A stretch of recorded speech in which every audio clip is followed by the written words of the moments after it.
Así que es para mí un honor estar aquí hoy con ellos y yo voy a repartir mi tiempo con ellos porque la intención es, bueno, hablar del libro que tenéis ahí a vuestra disposición, que podéis retirar, aquellos que no lo han retirado todavía, y luego pues hablar en general del asunto que no estoy aquí, ¿no? Las leyes de Indias, la hispanidad, hoy en día, pues como sabéis, tan maltratada y atacada por muchos motivos.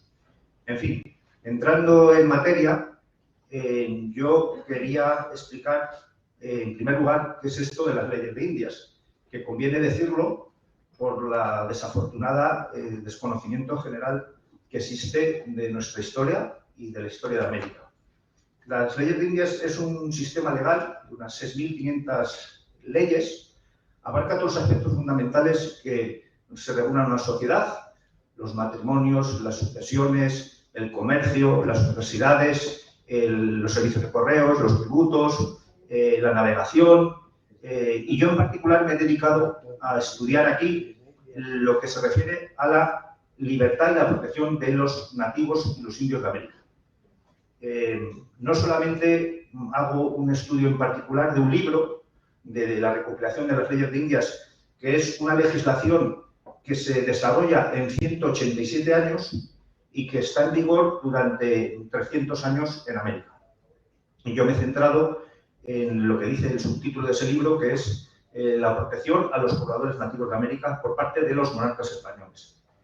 No solo he querido estudiar las leyes, que veremos que son importantes y estoy seguro que os van a sorprender, sino que he querido ir más allá, ver cuáles eran los sistemas de control y supervisión en el cumplimiento de esas leyes y lo que es los sistemas de represión o castigo a quienes incumplían las leyes.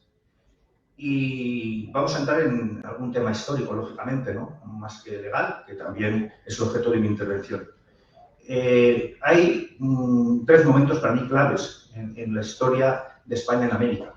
El primero y más importante es que desde el primer instante, y esto no es retórica, es así, los reyes españoles dieron órdenes y actuaron para proteger a los indios de América.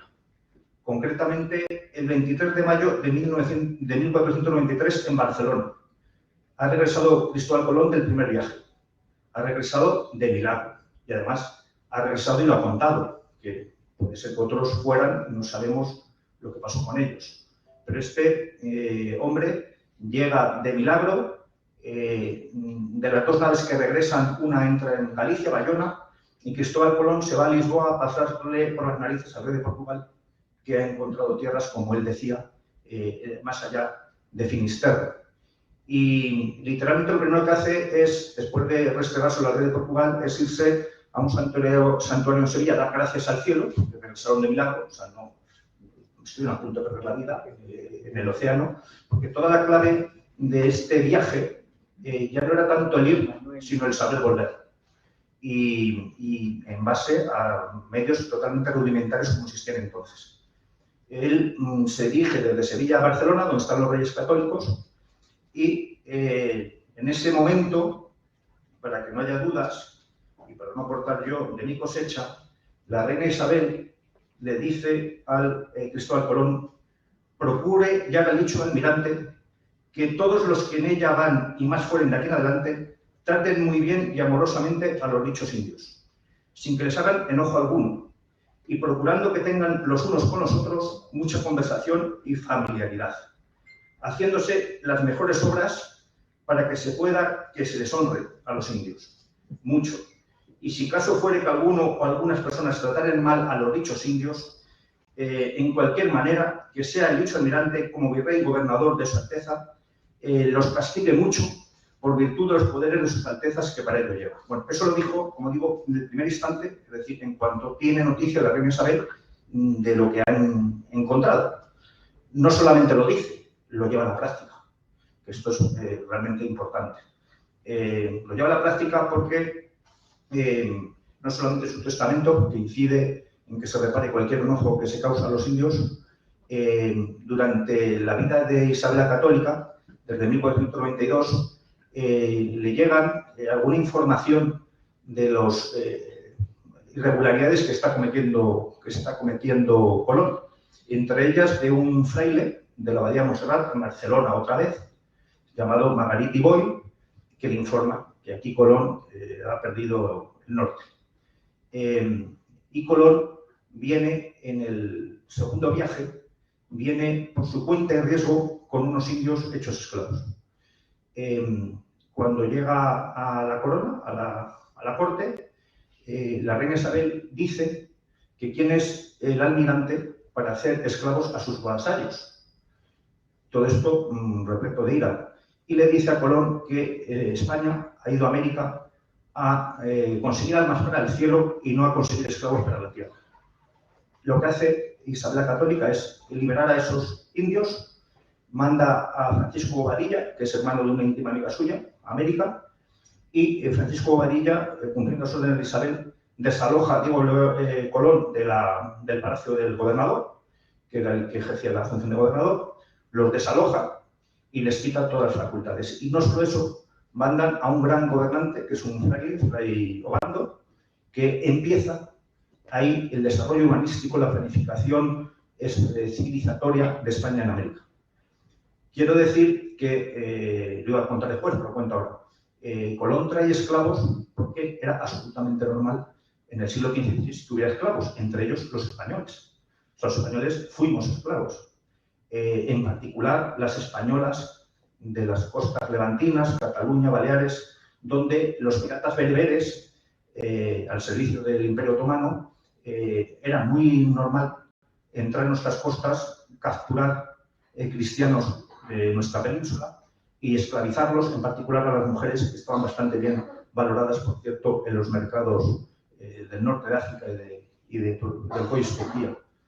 En base a eso, Colón y los contemporáneos, porque insistían mucho en sus crónicas hablar de los salvajes, los salvajes, los salvajes. En la filosofía aristotélica, entonces imperante, se podía hacer esclavos por razón de guerra o de naturaleza, porque se entendía que había ciertas personas o seres que se discutía el hecho de que tuviera alma. En este momento cambia la historia de la humanidad, porque es la Escuela de Salamanca y es la misma Isabel la Católica quien a partir de ahí dice aquí todos los seres por el hecho de nacer tienen derechos naturales y tenemos derechos inherentes a la persona humana. Insisto que es algo a valorar muy decisivamente, porque en el siglo XVI, cuando toca esto empezar nuestra historia en América, pues esto era bastante novedoso e inesperado. En fin, como digo, la reina Isabel es una precursora que marca la dinastía de los Austria en cuanto al sistema legal en América, y además la reina Isabel tenía una característica muy notable, como era la de todos sus contemporáneos y durante siglos y de todos nuestros antepasados, que entendían que la causa inmediata de las cosas que nos pasan en la vida venía motivada por la voluntad de Dios. Y para la reina Isabel y sucesores reyes de España, la misión que había allí era evangelizar, porque lo que encontraron allí, hay que decirlo, en las primeras décadas era nada ruinoso, no era económicamente rentable y se asumió como una obligación. De hecho, uno de los problemas que tenía Colón era que Colón empleó toda su fortuna en ese viaje para llegar a Zipango, que por supuesto no llegó. Y él estaba ávido de recuperar su inversión. Motivo que le llevó pues, a ciertas situaciones de abuso, como todos sabemos. Luego, si tengo tiempo, digo algo más. Pero bueno, quiero hablar pasado este primer capítulo histórico, de cómo empieza la actividad legal en América. En un segundo momento, las leyes de Burgos, conviene decir que en la legislación, que toda esta la reproduzco en algunos aspectos literalmente, la legislación que nace entonces, como digo, tiene esos dos objetivos, proteger a los indios y evangelizar. y se plantean situaciones muy nuevas y realidades nuevas que el hombre no se había encontrado hasta entonces. Una de ellas era las uniones y la descendencia que se produce entre españoles e indios o indios y españolas. Claro, para la reina Isabel era inconcebible que nacieran niños sin cristianizar y que nacieran niños fuera del matrimonio. Motivo por el cual se dictan otras leyes en materia de matrimonios, como por ejemplo esta que se recoge en el libro sexto, es la ley segunda, dice: es nuestra entera voluntad que los indios e indias tengan, como deben, entera libertad para casarse, con quien quisieran, así con indios como con naturales de estos reinos de Castilla, o españoles nacidos en las Indias, y que en caso de que no se les pongan impedimentos, y mandamos que ninguna orden nuestra que se les hubiera dado o que por nos fuera dada pueda impedir ni impida el matrimonio entre los indios e indias con españoles o españolas, y que todos tengan entera libertad de casarse con quien quisiere, y nuestras audiencias procuren que así se guarda y cumpla. Vamos a ver, 1503, hasta el 12 de junio de 1967, hay 16 estados en Estados Unidos que prohíben los matrimonios interraciales. Estamos hablando 464 años después. No hablemos de las leyes de Nuremberg, la Alemania nazi, o no hablemos del Imperio Británico, que prohibía casarse a los funcionarios de la corona británica con los nativos de la India y Pakistán, motivo por el que no hay mestizos, como comprenderéis, o no hablemos del Código de Negros francés, que prohíbe a los negros casarse, y a los hijos de blanco y negro esclavo tenían que tener régimen de esclavitud hasta los 20 años. O sea, estoy comparando esto, que además viene en el libro, en una tabla, que podéis ver, estoy comparando algunos conceptos legales que ponen en su lugar bueno, pues la labor positiva o negativa que se hizo en aquellas tierras. Llegamos a 1512, 1510. Hay un momento importantísimo. Un fraile que se llama Antón Montesinos, en la misa de Adviento, una semana antes de Navidad, pone a caer de un burro a algunos pobladores españoles que están en la Española y les acusa de ir al infierno por los abusos que están cometiendo. El gobernador va a la orden dominicana a protestar y, lejos de achicarse, este fraile a la semana siguiente incide en su sermón y denuncia las situaciones que se están produciendo. Hay que decir, cuando he hablado antes de la naturaleza salvaje o no salvaje, que en el viaje primero de Colón se quedó una nave, la Santa María, se hizo un fuerte que se llamó el Fuerte Navidad, y esa nave, cuando volvió Colón, se encontraron a los 38 tripulantes las piernas, brazos y muslos en las árboles colgados como si fuesen jamones. Y es que se los habían comido. Hay que decir que Cristóbal Colón, en su defensa, fue toda la vida íntimo, amigo y aliado de Huacaranís, un cacique taíno, que defendió y luchó contra los caribes, que eran en su gran mayoría antropófagos y caníbales. Entonces, bueno, dicho en esta situación, que se produjo un conflicto en la Española, al fraile le pagan un viaje los dominicos, algunos españoles, para verse con el rey Fernando el Católico, y a su vez los pobladores más guerreros allí en España mandan a un franciscano que se llama Espinel. Y a raíz de esto, pues surgen otra segunda etapa en estas leyes, que son las leyes de Burgos, de 1510.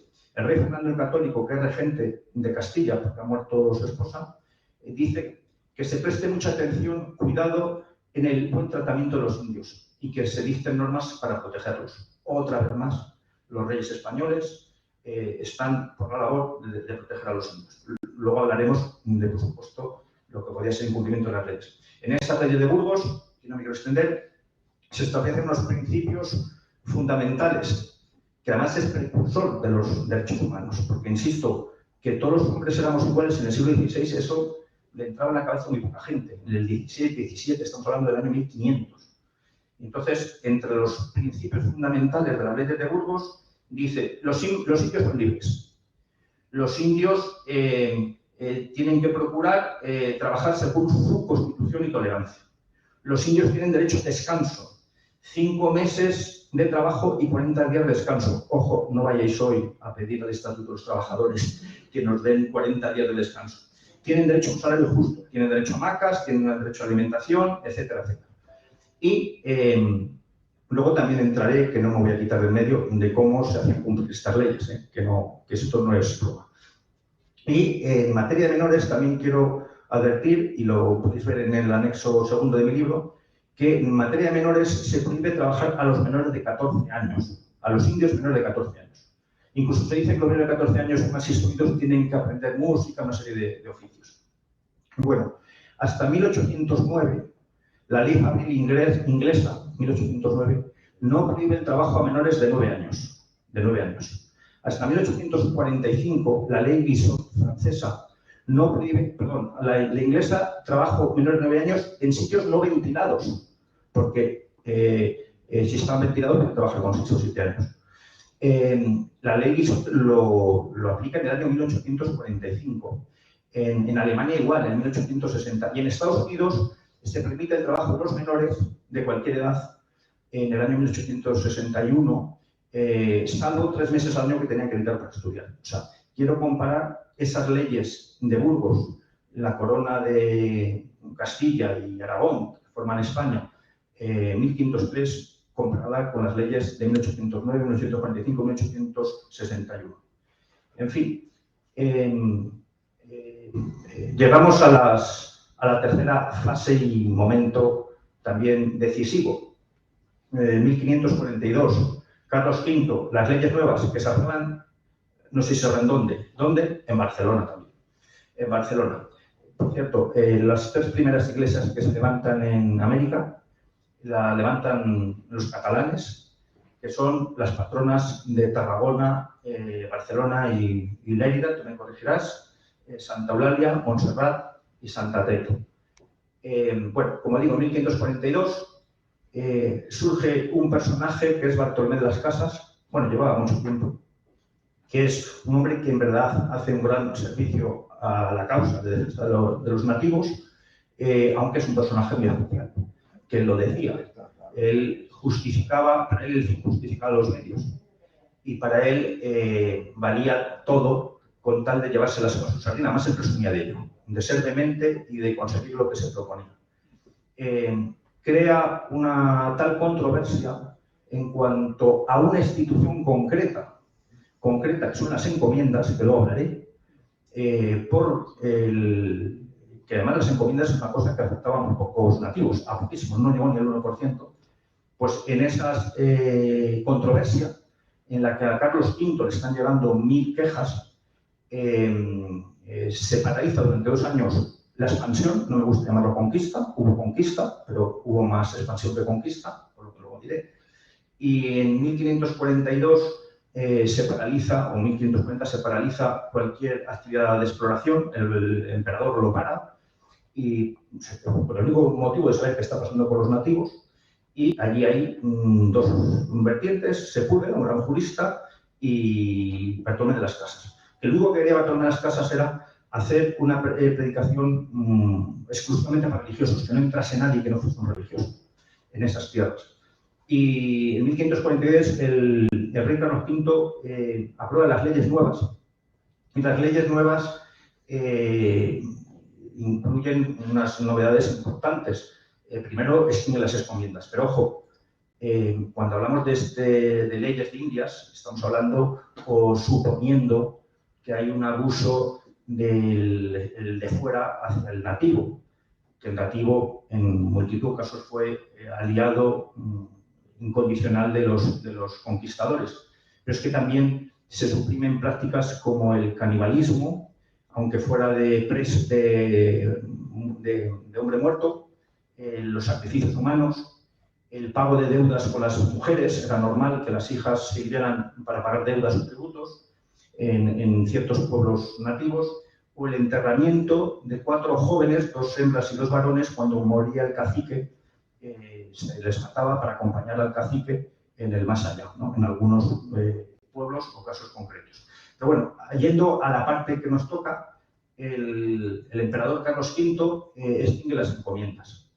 El duque de Alba le dice, le aconseja que no extinga las encomiendas, que el problema no es el sistema de encomiendas, es decir, un sistema que es una concesión legal, como hoy, por ejemplo, pues el aeropuerto de Barajas, en la que a alguien le otorgan esa concesión para explotar una granja agrícola, una mina, una pesquería de perlas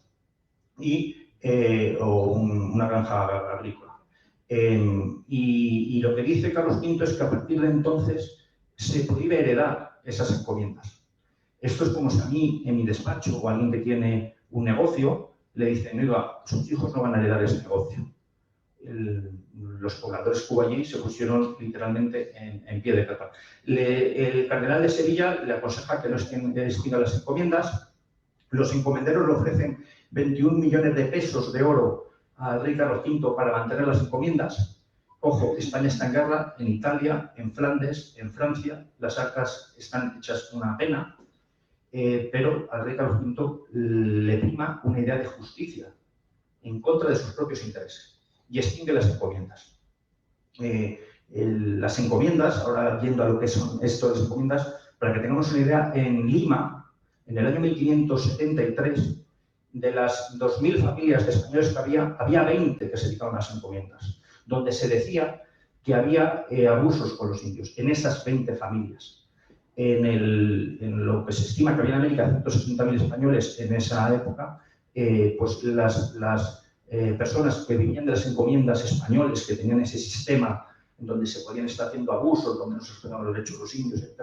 Estamos hablando de unas 4.000 personas de las 160.000. O sea, quiere decir que en América fueron herreros, fueron ganaderos, los que llevaron los caballos y todo el caballo que está allí, viene de las marítimas de Huelva, fueron arquitectos, fueron frailes, fueron funcionarios reales, fueron escribanos, etc., arquitectos, etc., etc., etc. O sea, el problema estuvo muy concretamente en un sistema de explotación que tenían unos derechos importantísimos y reconocidos los nativos, pero que llegaban 1.000 denuncias de que aquello no lo respetaban.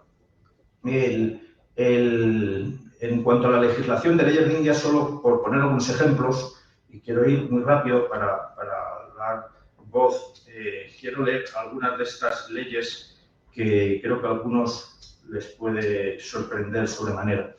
En las leyes que, por ejemplo, aprueba Felipe II, la ley 10, ley 21 del libro sexto dice: ordenamos y mandamos que sean castigados con mayor rigor los españoles que injuriaren o ofendieren o maltrataren a indios que los mismos delitos si se los cometiesen contra españoles, y los declaramos por delitos públicos.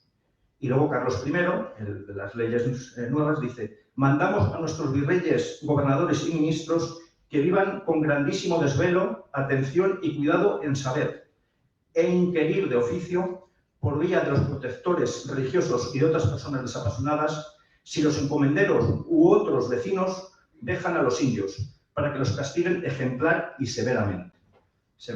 Bueno, solo hay multitud de estas citas en el libro que podréis leer. Bien, primera conclusión. Esto es así hasta 1680. Los austrias, como digo, y estas leyes están en vigor en 300 años, que no hay sociedad, pueblo, que aguante una opresión 300 años bajo ningún concepto. Es decir, esto hay que quitárselo a la cabeza, ¿no?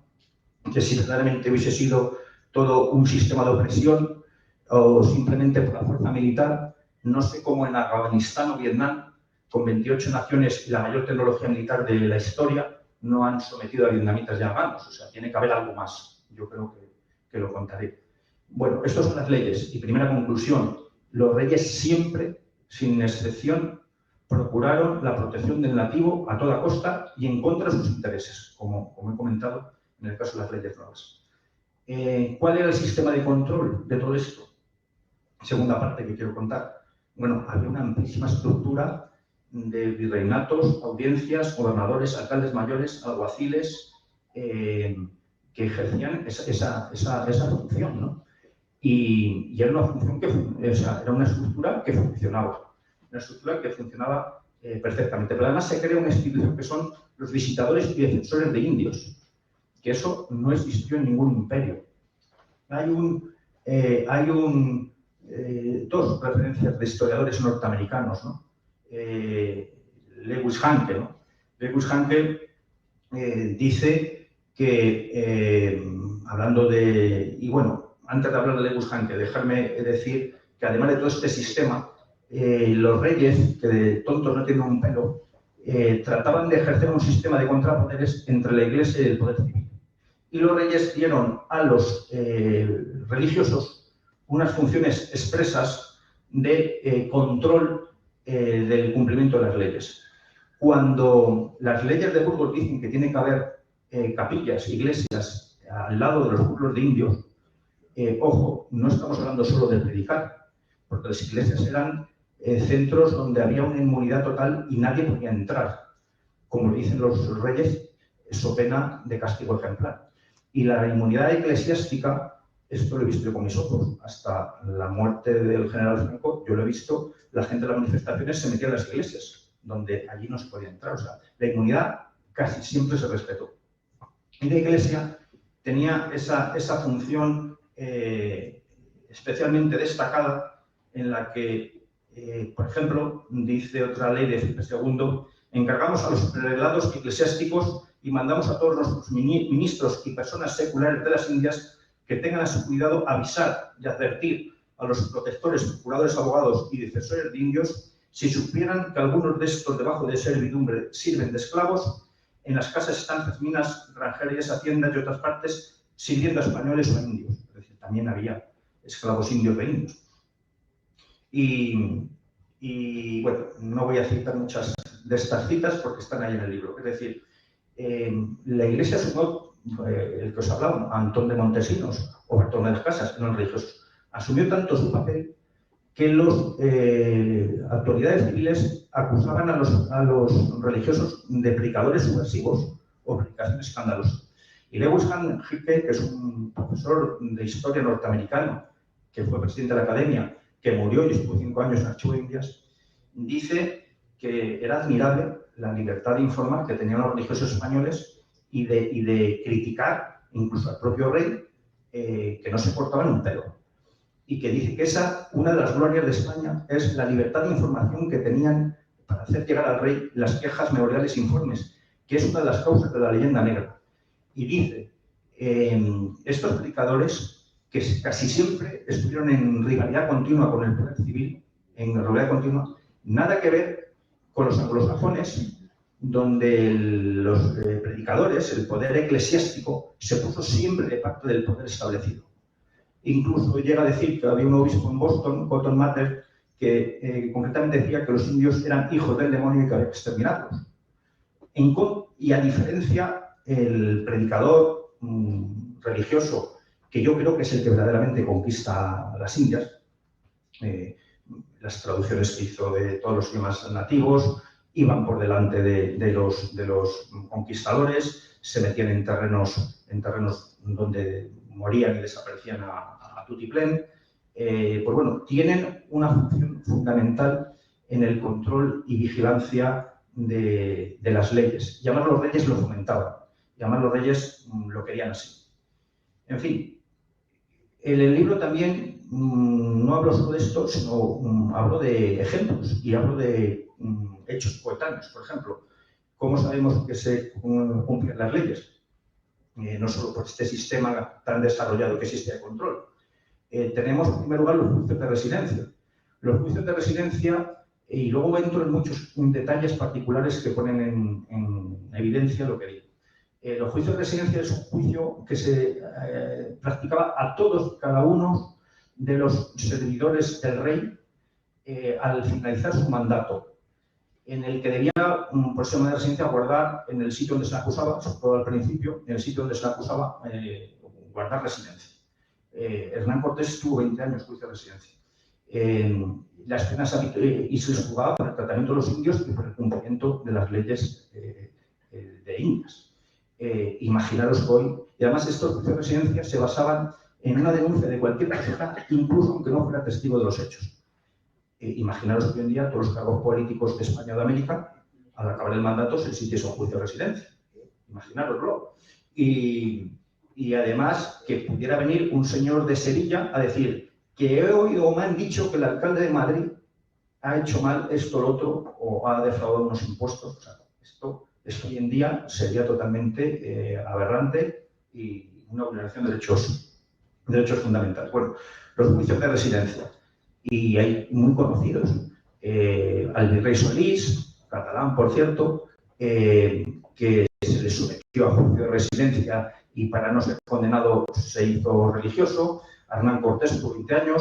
Quiero recordar también que a Colón en el tercer viaje se le trajo encadenado por el maltrato a los indios, por una malversación de impuestos y por los conflictos que tuvo allí, incluso con los propios españoles, y etcétera. Ahí cito muchos juicios de residencia, pero me meto también en las crónicas de los contemporáneos que demuestran que las leyes se aplicaban y que tenían lo que es más importante, fuerza coercitiva, es decir, la capacidad de disuadir a alguien a incumplir las leyes. Fernando el Católico, muy rápido, Fernando el Católico ordena en una carta dirigida al gobernador Diego Velázquez, que no tiene que ver con el pintor, y con copia a Diego Colón y Pimentel, que se le dé castigo público al lugarteniente de Diego Velázquez con 3 copias y dar cuenta de su cumplimiento al lugarteniente de Diego Velázquez, el gobernador de la Española, por el maltrato que hizo a los indios. Tenemos testimonios de Juan Díaz Cioraleón, que era un comerciante, que cuando se aprueban las leyes de Indias, perdón, las leyes nuevas de 1542, dice que se produce una inmigración masiva de españoles en América, a España, por la aplicación de las leyes y por el temor que tenían las leyes nuevas. Imaginaros que si las leyes no tuviesen aplicación, como empezó a decirse en el siglo XIX, para desprestigiar la labor de España, por una razón muy sencilla, porque estas leyes que yo he citado, más muchas otras que habré que leer, eso no existe en ningún otro imperio británico, portugués, holandés, francés, alemán, eso no existe nada parecido. O sea, no hay nada de las 4 cosas que he leído yo, a las 40 que podéis leer, en otros reinos. Entonces, como las leyes son tan concluyentes y tan inatacables, tenían que decir que no se aplicaban, porque no se puede hacer otra cosa. Pues bueno, me busqué ejemplos, ¿no? Juan Díaz Cioraleón. Bernal Díaz del Castillo interviene en el juicio de residencia de Pedro de Quesada, presidente de la Audiencia, diciendo y testificando de cómo se cumplían las leyes o cómo las hacía cumplir el presidente de la Audiencia, Pedro de Quesada. Juan Pérez de Cabrera, un explorador, paso muy rápido, porque esto me gustaría entrar en detalle, pero voy a ser breve. Juan Pérez Cabrera, que era un conquistador, a raíz de las leyes nuevas, desistió con una exploración que tenía de 15 naves y unas 800 personas para ir a América, desistió por la promulgación de las leyes nuevas. Nuño de Guzmán, que era un bárbaro, le llegan noticias a la Audiencia Real de Ciudad de México de que está en 2 ciudades, Jalisco, perdón, y la otra Puera, que está dejando sin comer a los indios de su encomienda. Y se hizo una previsión real de la ciudad en México, la Audiencia de México, que van 3 franciscanos a rescatar a los indios. Prueba también de que, y los rescatan, los liberan, prueba también de que estas leyes pues, se cumplían. Y ya como ejemplo final quiero contar el de Fray Bernardino de Miralla, otro evangelizador muy destacado, es interesantísimo su libro, que dice que él se va con otros 2 franciscanos, se adentra en el Perú a conciencia, porque lo asumían de que podían morir mártires, y se encuentra con Pizarro, Francisco Pizarro, con 200 hombres, que Pizarro ha salido literalmente de varios asedios, luchando cuerpo a cuerpo. O sea, han sobrevivido de milagro, después de 1000 penurias, hambre, fieras, de todo. Y llevaban esclavos comprados a los caciques indios para mandarlos a Panamá y cambiarlos por vinagre, aceite y suministros. Y Bernardino Minaya, con 2 frailes delante de los 100 guerreros, le dice y le ordena que en virtud de las leyes nuevas de Carlos V tiene que liberar a esos esclavos, cosa que hacen, se ven obligados a hacer, bien sea por temor al rey o a Dios o a las 2 cosas, pero lo acatan. Y, eso sí, les dejan sin comer a los frailes. Como castigo, los apartan y les dicen que se busquen la comida a ellos. O sea, hablo de estos ejemplos muy rápidamente porque todo esto nos lleva a demostrar que las leyes se cumplían. Y el más notable de todos los casos fue, ya como demostración de que los reyes españoles aplicaban las leyes, la rebelión que hubo de Gonzalo Pizarro contra estas leyes. Gonzalo Pizarro, hermano de Francisco Pizarro, Francisco Sánchez y Francisco de Carvajal, 3 notables hombres de entonces en Perú, se sublevan contra las leyes y el rey Carlos V manda a Blasco de Vela, a Núñez de Vela, y luego a Lagasca, a Pedro Lagasca, a luchar españoles contra otros españoles para imponer las leyes. Y esto acaba con la ejecución de Gonzalo Pizarro, Francisco Carvajal y Francisco Sánchez por rebelarse contra las leyes. En este punto, porque me interesa mucho rebatir la falsedad y la mentira que se ha mantenido y se mantiene de que las leyes no se aplicaban, en este punto quiero leer 2 historiadores norteamericanos, uno del siglo XIX, Charles Lummins, que dice: las afirmaciones, Charles Lummins es un personaje muy especial que se convirtió, él está en Estados Unidos, le da un pequeño ictus y él le recomiendan ir a California, donde hay unas misiones para descansar, recuperarse y tal, y llega a California y dice: anda, pero hay indios. Si yo soy de Estados Unidos y yo no he visto indios, no se conocen. ¿Y cómo es que aquí? Anda, pero se hablan español, se están bautizados. Uno se llama Jerónimo, y Jerónimo no era el caso. Entonces indaga y se hace pues, uno de los mejores defensores que tenemos, porque aquí en nuestras tierras es difícil defenderse unos a nosotros mismos. Dice, las afirmaciones, dice Charles Lummins, las afirmaciones de los historiadores de gabinete de que los españoles esclavizaron a los pueblos o a otros indios del Nuevo México, de que les obligaban a escoger entre el cristianismo y la muerte, que les forzaban a trabajar en las minas u otras cosas por el estilo, son enteramente falsas. Todo el régimen de España para con los indios del Nuevo Mundo fue de humanidad y de justicia, de educación y de persuasión moral. Y aun cuando hubo, como es natural, algunos individuos que violaron las estrictas leyes de su país respecto al trato de los indios, recibieron por ello el codigno castigo. Y Lewis Hankel, que es uno de mis autores de referencia, dice: la vida oficial en América se ajustó a reglas férreas y pobre de la persona que los desobedeciera. Todas las expediciones que llevaba a España a América llevaban 3 personas o 3 elementos indispensables: la pólvora, los frailes y los escribanos, que daban fe. Como Hernán Cortés, que llevaba el suyo, Colón llevaba el suyo, daban fe de lo que allí acontecía. Y, en definitiva, resumo, termino. El sistema que se implantó allí durante 300 años, hay una voluntad incuestionable del poder reinante de proteger a los indios.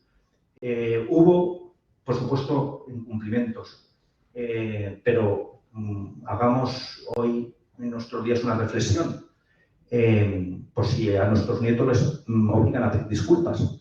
En España hay narcotráfico, en Estados Unidos hay narcotráfico, en Argentina hay narcotráfico, en Italia, en Perú. Los poderes públicos luchan contra el narcotráfico. Hay cárceles, hay leyes, hay condenas, pero cualquiera de nosotros podemos ir a comprar droga si se nos antoja. No digamos la seguridad social o no digamos algún ejemplo que hablo de Estados Unidos, de explotación y del régimen de esclavitud hoy en Ohio, que lo cuento ahí, en las granjas agrícolas donde personas centroamericanas están sometidas a un régimen de semi-esclavitud y los menores maltratados. Vamos a ver, a mí no me gustaría que a mis nietos o nietos les hagan pedir disculpas porque yo me dedico al narcotráfico. La realidad es que el poder público, el poder real, sin lugar a dudas, luchó contra los abusos, y en todas las sociedades, porque somos imperfectos y son imperfectas, existen incumplimientos legales. Y eso es lo que hay que poner cada cosa en su sitio. Para terminar esta media hora que me he extendido, no piensen encontrar ninguna universidad en España y casi ninguna en América, salvo 2, que tengo el honor de tener contacto en Buenos Aires, que dediquen media hora a hablar de las leyes de Indias y hablar de esto. Por supuesto, no lo busquen en televisión ni en ningún programa televisivo, porque todas las productoras de contenidos históricos, ninguna es española ni hispanoamericana. Son norteamericanas, inglesas y con un poco de suerte francesas. Esto lo van a tener que oír aquí, o a la gente como estamos aquí, porque esto, desgraciadamente, en las universidades, que son los centros de pensamiento donde se debe profundizar el conocimiento, yo, como estudiante de una facultad de Derecho, y tengo aquí algunos compañeros, mi hija, como estudiante de Derecho, y las personas que yo conozco, de esto no se ha estudiado nada. Se ha estudiado el derecho romano, los fueros, los visigodos, las costumbres musulmanas y lo que ustedes quieran saber.